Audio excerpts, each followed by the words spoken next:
बच्चा एसएससी की तैयारी करने वाला समझ नहीं पाता है कि कौन सी पोस्ट सबसे ज्यादा पावरफुल है, किस पोस्ट की प्रेफरेंस मुझे पहले भरनी चाहिए, कौन सा डिपार्टमेंट हमारे लिए सबसे ज्यादा पावरफुल है जिसमें प्रमोशन भी फास्ट हो, सैलरी भी स्मार्ट सैलरी मिलती हो और पावर भी बताने में बहुत ज्यादा पावर दिखती हो।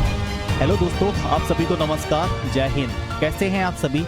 उम्मीद करता हूँ कि सारे बहुत अच्छे होंगे, तंदुरुस्त होंगे, जबरदस्त होंगे और शानदार तरीके से पूरा मन लगा करके अपनी पढ़ाई में व्यस्त होंगे। अधिकांश बच्चा एसएससी की तैयारी करने वाला समझ नहीं पाता है कि कौन सी पोस्ट सबसे ज़्यादा पावरफुल है, किस पोस्ट की प्रेफरेंस मुझे पहले भरनी चाहिए। तो कंप्लीट इस वीडियो में आज मैं आप सबको बताने वाला हूं कि सबसे ज़्यादा एसएससी के अंदर पावरफुल पोस्ट कौन सी है, कौन सा डिपार्टमेंट हमारे लिए सबसे ज़्यादा पावरफुल है जिसमें प्रमोशन भी फास्ट हो, सैलरी भी स्मार्ट सैलरी मिलती हो और पावर भी बताने में बहुत ज़्यादा पावर दिखती हो। ठीक है ना?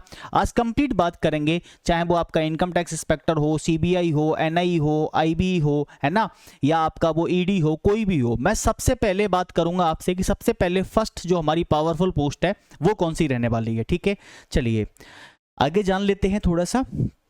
सबसे पहले अगर मैं बात करूं तो मैंने एक एक पॉइंट को आप सभी बच्चों के लिए कंप्लीट लिख लिया है, जिससे कि यहाँ लिखने में बहुत ज़्यादा समय मेरा बर्बाद ना हो और इस वीडियो की बहुत ज़्यादा लेंथ हम लंबी नहीं करेंगे, छोटी ही लेंथ रखेंगे। सबसे पहले अगर मैं बात करूं तो टॉप मोस्ट जो हमारी रहती है प्रेफरेंस, जो रहती है सबसे ज़्यादा पावरफुल, वो रहता है बेस्ट जॉब इन एसएससी, वो रहता है एईओ इन ईडी। ईडी क्या होता है? बोला सर ईडी कहां से ले आए, हमने ईडी तो सुना ही नहीं था। ईडी होता है इन्फोर्समेंट डायरेक्टरेट। क्या होता है ईडी? बोला सर ईडी होता है इन्फोर्समेंट डायरेक्टरेट। ये एईओ कंडक्ट कराता है, डिपार्टमेंट एईओ होता है, जहां हम ईडी इन्फोर्समेंट डिपार्टमेंट डायरेक्टरेट होता है। एईओ का मतलब होता है असिस्टेंट इन्फोर्समेंट ऑफिसर। ठीक है, यानी कि असिस्टेंट इन्फोर्समेंट ऑफिसर में हम कहां जाके लगते हैं? Enforcement directorate. ये सबसे पावरफुल पोस्ट होती है। ये जितने भी बड़े राजनेता होते हैं, पॉलिटिशियंस होते हैं, या जितने भी बड़े अभिनेता होते हैं, गुंडा माफिया होते हैं, उन सब पर सबसे बड़ा जो छापा डाला जाता है वो हमारा ईडी ही डालने का काम करने लग रही होती है। ठीक है, ये छापा किसी छोटे विभाग को नहीं दिया जाता है। जैसे मैं बात करूं आपसे कि कस्टम, एक्साइज या आपका इनकम टैक्स डिपार्टमेंट जाके छापा मारे, नहीं। जहां इनकम टैक्स, कस्टम, एक्साइज ये सब नहीं पहुंच सकते, वहां पर जाकर कौन पहुंचता है? ईडी पहुंचता है। अभी हाल ही में आपने सुना होगा कि ईडी ने रेड करी थी राहुल गांधी, जो कांग्रेस के नेता हैं, कांग्रेस पार्टी के एक तरीके संस्थापक, उनके पूर्वज रहे हैं, लेकिन राहुल गांधी के घर भी जो छापा मारा था वो ईडी ने मारा था। तो आप इस बात से अंदाजा लगा सकते हैं कि ईडी कितनी पावरफुल पोस्ट होती होगी। साथ ही अरविंद केजरीवाल को जेल भेजने वाले जो कर्मचारी थे वो ईडी के कर्मचारी थे, जिन्होंने रेड डाली थी। तो आप समझ सकते हैं कि एक चीफ मिनिस्टर को अगर जेल भेज दिया तो ईडी के अंदर कितनी पावर होती होगी। साथ ही अभी कुछ दिन पहले की घटना थी कि शाहरुख खान के जो बेटा थे आर्यन, उनका नाम आर्यन था, समीर वानखेड़े जो थे, इंस्पेक्टर जो थे, ऑफिसर जो थे, वो ईडी ऑफिसर थे। उन्होंने शाहरुख खान, कोई छोटी मोटी हस्ती तो है नहीं, खूब पैसा है उनके पास, लेकिन फिर भी अपने बेटे को नहीं बचा पाए, क्योंकि ईडी के चक्कर में जो आ गया वो बचता नहीं है, ध्यान रखना। और उन्होंने उनके बेटे को जेल भेज दिया था। ठीक है, तो ये सबसे ज्यादा मोस्ट पावरफुल जॉब है मेरे भाई।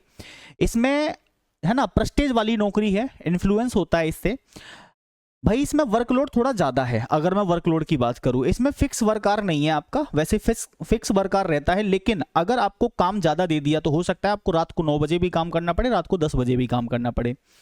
इसमें 20% आपको सिक्योरिटी अलाउंस भी मिलता है। सोशल रेस्पेक्ट की बात करूं तो समाज में आपका बहुत ऊंची और उच्च लेवल की आपको यहां रेस्पेक्ट मिलने लग रही होती है। प्रमोशन बहुत फास्ट है इसके।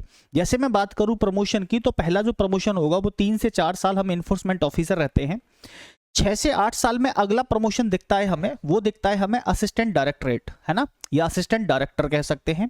अगला प्रमोशन जो 8 से 10 साल में मिलता है वो मिलता है डिप्टी डायरेक्टर, और नेक्स्ट प्रमोशन 12 से 14 साल का जॉइंट डायरेक्टर मिलता है, और 14 से 16 साल में जो मिलता है हमें वो एडिशनल डायरेक्टर मिलता है। यानी यहां आकर के एक यूपीएससी के कंडक्ट जो परीक्षा होती है, जो एक आईआरएस अधिकारी जाकर के बनने लग रहा होता है, यहां जाकर के वो आईआरएस अधिकारी बन जाता है। ठीक है ना, यानी कि उसके पास यहां सारी जितनी भी शक्तियां होती हैं, जितने भी पावर होती है, सब कुछ वो एक यूपीएससी से जो व्यक्ति एडमिट होता है वो सारी आपको यहां पावर दिखने लग रही होती है।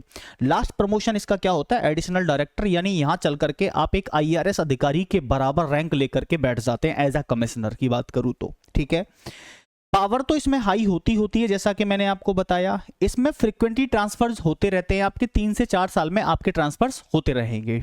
ठीक है, 3 से 4 साल में, हर एक 3 से 4 साल में आपको इसके ट्रांसफर दिखते रहेंगे। आगे मैं बात करता हूं आपसे MEA ASO। तो ASO जो होता है वो पावरफुल ज्यादा नहीं है, लेकिन ASO की नौकरी बहुत अच्छी होती है। सबसे ज्यादा पावरफुल तो ED ही है, मैंने जो बताया आपको, लेकिन ASO आप भर सकते हैं। ASO में सबसे ज्यादा मोस्ट प्रीफरेंस जो रहती है, जो टॉपर्स चॉइस रहती है, वो रहता है MEA। MEA का मतलब क्या होता है? मिनिस्ट्री ऑफ एक्सटर्नल अफेयर्स, है ना। क्या होता है? Ministry of external affairs. इसका मतलब क्या है? आप ये जॉब करते हो भारत सरकार में, अगर आप ये जॉब करने लग रहे हो तो आप मिनिस्ट्री ऑफ एक्सटर्नल अफेयर्स, अगर आप MEA लगते हो ASO में, तो आपको अगर जैसे विदेश वगैरह घूमने का शौक है तो आप MEA, टॉपर्स इसीलिए चॉइस करते हैं इसको। दूसरी बात क्या है कि जो सैलरी आपको यहाँ मिलने लग रही होती है विदाउट एनी टैक्स डिडक्शन वगैरह, वो विदेश से आपको उतनी ही सैलरी मिलने लग रही होगी, लेकिन वो डॉलर में मिलने लग रही होगी।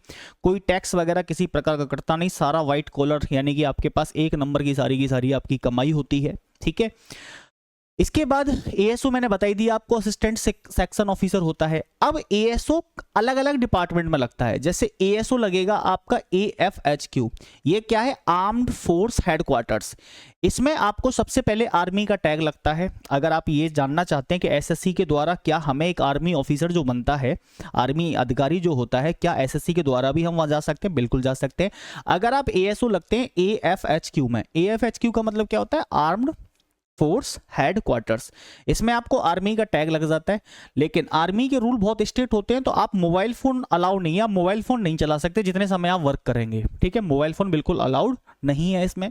फिक्स्ड वर्किंग आवर्स रहता है, फिक्स्ड वर्किंग आवर्स है, मतलब आर्मी आपको पता है स्ट्रिक्टली डिसिप्लिन में रहता है भाई। तो जो आपको समय दिया जाएगा सुबह 9 बजे से शाम को 5 बजे तक, तो सुबह 9 से 5 आपको अपनी ड्यूटी के लिए पंक्चुअल रहना पड़ेगा। कैंटीन कार्ड की सुविधा मिलती है। कैंटीन कार्ड यानी घर में जितने भी आर्मी वालों के पास सुविधाएं होती हैं, घर का राशन पानी लाने का, वो सारी सुविधाएं कैंटीन कार्ड से आप यहां से इन सुविधाओं को उठा सकते हैं। दूसरा, अगर आप लगते हैं assistant section officer in IB का मतलब होता है इंटेलिजेंसी ब्यूरो, सीक्रेट वर्क रहता है। इसमें 9000 सिक्योरिटी अलाउंस भी आपको मिलने लग रहा होता है। अगर आप ASO लगते हैं इन CSS, है ना, अगर आप ASO लगे, मान लो सबसे पहले ASO लगे कहाँ, सबसे मोस्ट प्रीफरेंस तो MEA रहती है। MEA का मतलब होता है मिनिस्ट्री ऑफ एक्सटर्नल अफेयर्स। इसका मतलब आप भारत सरकार आपको भेजेगी कहीं भी, USA भेज सकती है, कहीं भी भेज सकती है, USA, चाइना, रूस, कहीं भी भेज सकती है आपको, ठीक है, जहां आपका मन करे वहां मतलब सरकार का मन करे सरकार भेजेगी, आपका मन नहीं सरकार का मन होगा, ठीक है। तो ये हो गया विदेश के लिए। दूसरा, ASO इन CSS, ये नौकरी बहुत अच्छी है और बहुत अच्छी इंपॉर्टेंट भी है। और इसका मतलब क्या है? खासकर मेनली लड़कियों के लिए बहुत बढ़िया है। CSS की बात करूं, या उन लोगों के लिए जो आगे चल के अगर वो UPSC वगैरह की तैयारी करना चाहते हैं, तो फिर वो इसके लिए ASO लगें CSS में। जब वो CSS में लगेंगे ASO, तो उनका प्रमोशन तो फास्ट होगा ही होगा। दिल्ली में ही हमेशा पोस्टिंग रहेगी और वर्कलोड कुछ ज्यादा खास है नहीं, डेस्क जॉब है आपका, ठीक है, डेस्क जॉब है। सुबह 9 to 5 का आपका ऑफिस रहता है, सुबह 9 से 5 का, ठीक है, और वीकेंड आपका ऑफ रहने वाला है। अब मैं बात करूं, इसमें सोशल रेस्पेक्ट आपको बहुत मिलेगी। अगर आप ASO लगते हैं, चाहे ASO लगे आप MEA में, चाहे ASO लगे AFHQ में, है ना, यानी आर्म्ड फोर्स हेडक्वार्टर्स में, या ASO लगे IB में, ASO लगे CSS में, तो समाज में रेस्पेक्ट बहुत मिलेगी, स्टेबिलिटी बहुत है, डेस्क जॉब है।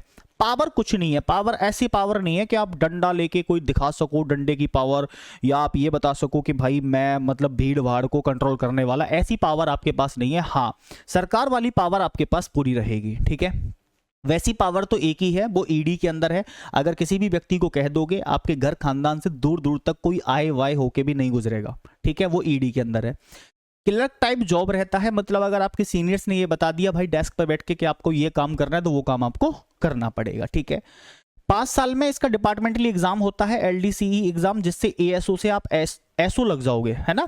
ASO से जहां आप असिस्टेंट सेक्शन ऑफिसर लगने लग रहे हो, वहां आप सेक्शन ऑफिसर हो जाओगे विद इन 5 ईयर, ठीक है। तो ये कंप्लीट हमारा सारा रहा ASO जहां जहां व्यक्ति लगता है, ठीक है। ASO सबसे टॉप मोस्ट प्रीफरेंस जो रहती है वो MEA रहती है। MEA ऐसी भी पोस्ट रहती है जहां आप ध्यान रखना, जितने भी बड़े सेलिब्रिटीज हैं, जितने भी बड़े पॉलिटिशियंस हैं, जितने भी बड़े मतलब विदेश के उच्च क्वालिटी के पढ़े लिखे लोग हैं, है ना, जितने भी बड़े एम्बेसडर हैं, उन सबके साथ वार्तालाप आपका हो सकता है, वो सिर्फ MEA लगकर। कहाँ? ASO में, अगर आप ASO भर्ती होते हैं और MEA में मतलब चूज करते हैं, MEA में लगते हैं तो। इसके बाद अगर मैं आगे बात करूं आपसे, तो फिर आप बात करते हैं हम प्रिवेंटिव ऑफिसर और एग्जामिनर ऑफिसर की। देखिए, एग्जामिनर ऑफिसर की मेनली मैं बात करूं तो एग्जामिनर ऑफिसर का मतलब क्या होता है, इसकी जो ड्यूटी लगती है वो हमेशा और हमेशा पोर्ट पर ड्यूटी लगने लग रही होती है। पोर्ट का मतलब होता है, प्रत्येक बच्चा जानता होगा, बंदरगाह, है ना, बंदरगाह, यानी कि बंदरगाह। बंदरगाह का मतलब क्या है कि समुद्री मार्गों से जितना भी, समुद्री मार्गों से, है ना, होने वाला व्यापार, समुद्री मार्गों से होने वाला जितना भी होने वाला import export, import and export, यानी कि हमारे भारत देश में जितना भी आयात निर्यात का जो काम होता है वो सब जो हस्ताक्षर पास करेगा वो एग्जामिनर पास करेगा।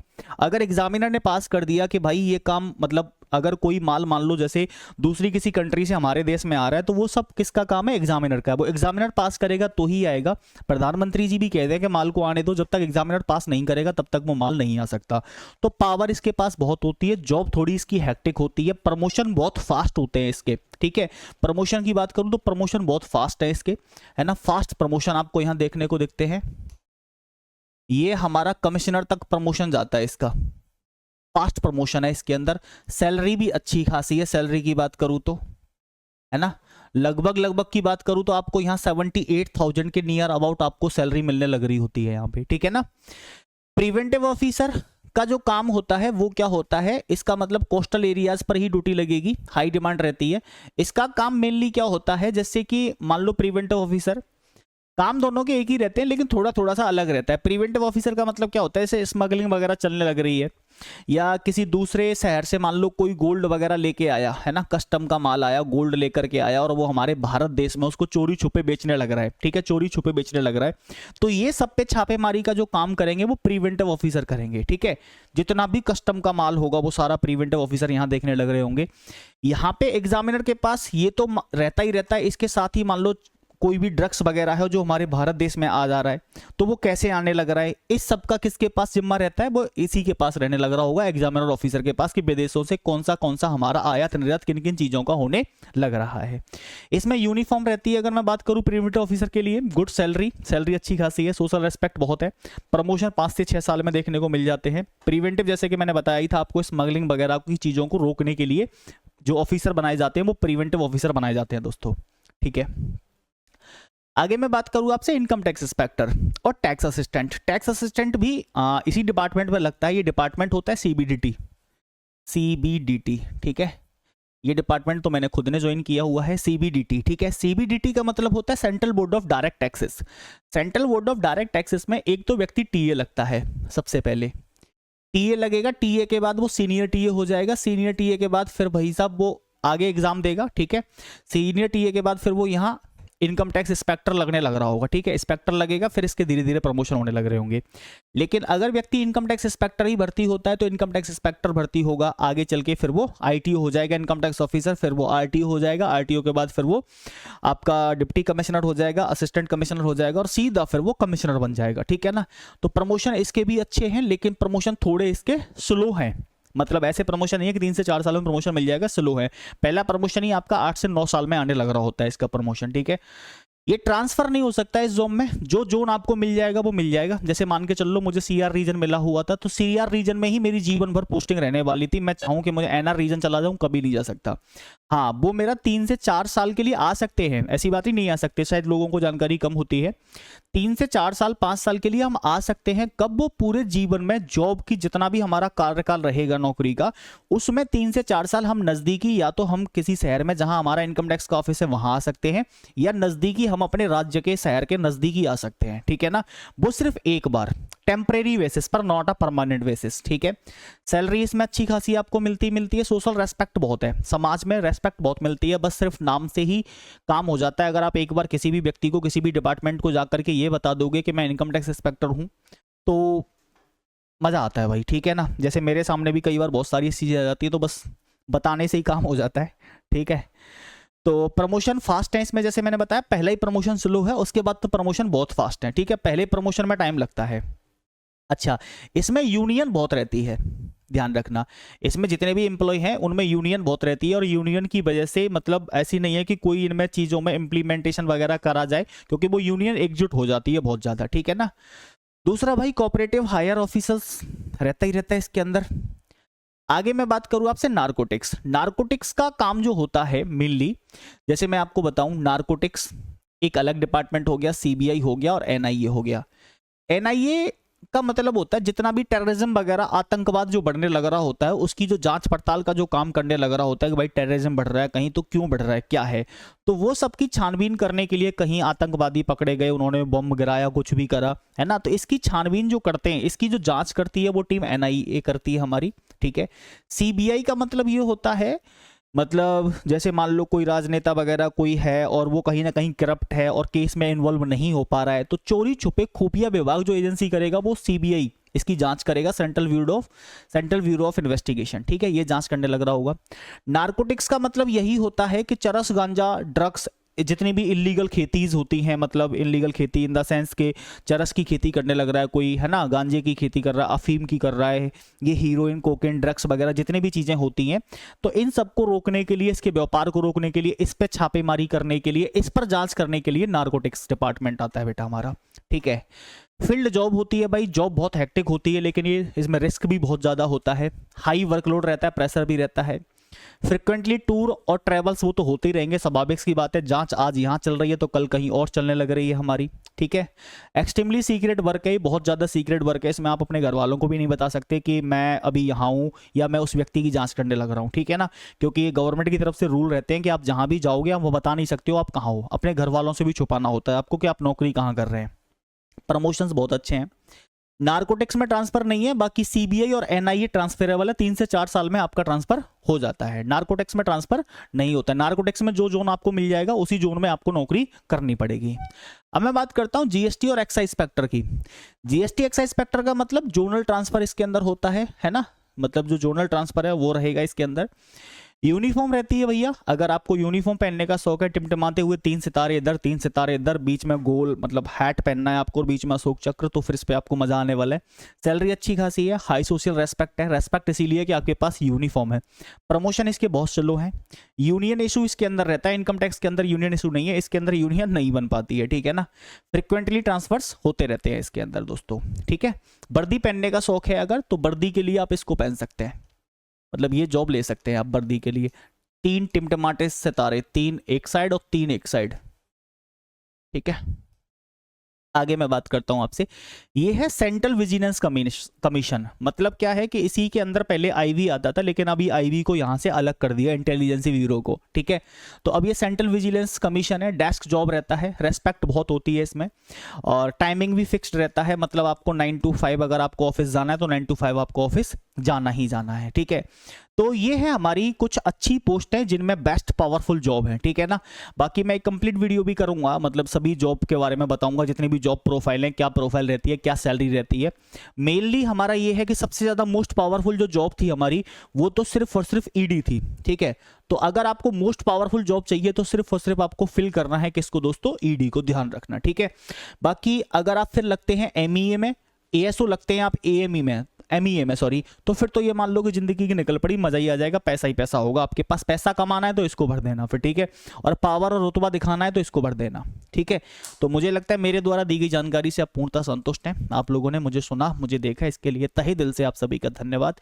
वीडियो पसंद आए तो दोस्तों तक जरूर शेयर करना, और उन बच्चों तक खासकर जो एसएससी सीजीएल की तैयारी कर रहे हैं जिनको नहीं पता, मुझे लगता है इस वीडियो को देखने के बाद एक अलग लेवल का थोड़ा सा मोटिवेशन आएगा आप सभी के बीच में। थैंक यू दोस्तों।